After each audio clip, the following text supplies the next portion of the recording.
১৩৫ বছর ধরে একটানা একই ধ্যানে একই টানে মানুষ ছুটে আসে কুষ্টিয়ার ছেউড়িয়ায় লালন ফকির শাহের ধামে। এবছরও তার ব্যতিক্রম হয়নি। অসংখ্য বাউল, সাধু, গুরু, বৈষ্ণব সবার পদচারণায় মুখরিত হয়ে উঠেছিল লালনের এই পবিত্র তীর্থভূমি।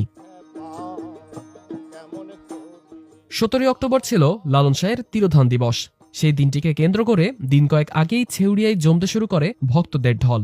এক উদাসী টানে মানুষ ছুটে এসেছেন দলে দলে, হাজারে হাজারে। কেউ এসেছেন গানে অংশ নিতে, কেউ শুধু সাইজিকে ছুঁয়ে যেতে। এত বছর ধরে এখানে তিরোধান দিবস পালন হচ্ছে, কিন্তু এই বছর জাতীয়ভাবে পালন হচ্ছে এবং ৬৪টা জেলার শিল্পকলা একাডেমিতে খুব জাঁকজমকপূর্ণভাবে এই অনুষ্ঠান হচ্ছে এবং এটা আমাদের সাধুগুরুদের জন্য অনেক বড় সম্মানের।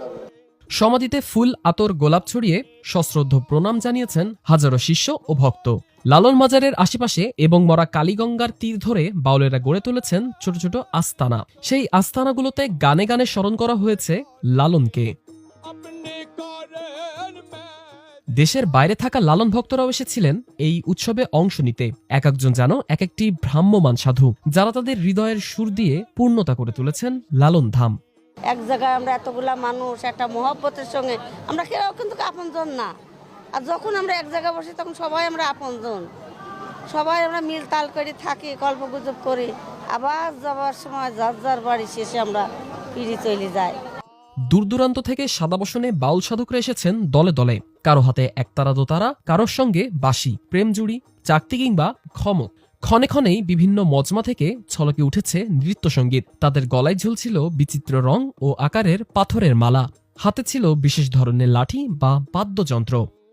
সাধুদের ছেড়ে এই যে পরম্পরাভাবে চলে যেতে হবে আপন আপন আশ্রমে, এটা খুবই কষ্টকর একটা বিষয়। তবে এর ভিতর দিয়েই আবার আনন্দ জাগে বাসায় যাওয়ার পরে, যে আবার দোল পূর্ণিমায় আমরা একত্রিত হব সাধু মেলায়, সাধু সঙ্গে সাধুদের এই দর্শন পাব। আমাদের অনেক ভালো লাগে, আত্মতৃপ্তি হয়। যেখানে ইসলাম প্রতিষ্ঠিত সেখানেই আমাদের আত্মার শান্তি। তো আমরা এখানে আসলে আমরা আত্মার শান্তি পাই। এখান থেকে আমরা আবার যাবার বেলায়ও লালন সাইজির সেই বাণী যে সত্য বল সুপথে চল ওরে আমার মন, এখানে এই অঙ্গীকার নববদ্ধ হয়ে আমরা আবার ধাম থেকে বের হই। তবে শেষ মুহূর্তে আঁকড়ায় ভেসে ওঠে এক অন্যরকম সুর, বিদায়ের সুর। যারা এসেছিলেন তাদের চোখে মুখে তখনও গান, পায়ে ধুলো, কিন্তু মনে পূর্ণতা। কেউ জানে না কোন সে উদাসী ডাকে মানুষ ছুটে আসে দলে দলে। শুধু জানে এই ডাক ফেরানো যায় না, যেমন ফেলা যায় না লালনের গান আর তার দর্শন।